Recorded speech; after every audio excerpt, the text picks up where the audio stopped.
I wanted to make a video on this tool. I got this on Amazon. I'll leave the link in the description.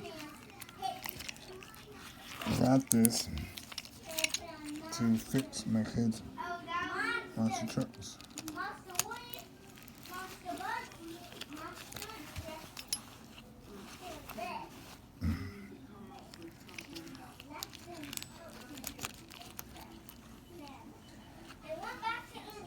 See? Then I spread it out. But since this truck's not broken, I'm not going to do that.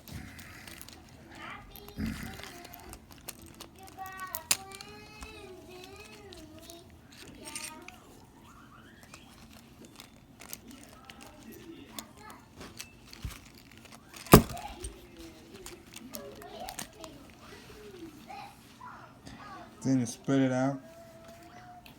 The wheels pop off.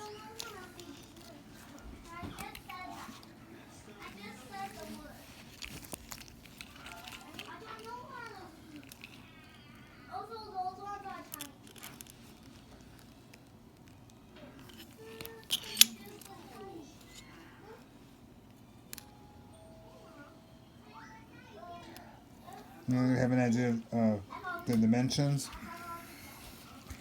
This is what I used, my Dremel, the metal. I took 2 of them to cut this out. Then I used this tip to sand it down a little bit, make it a little smoother, get rid of the burrs. Yeah, beautiful tool for your toys. Monster trucks. Alright, later.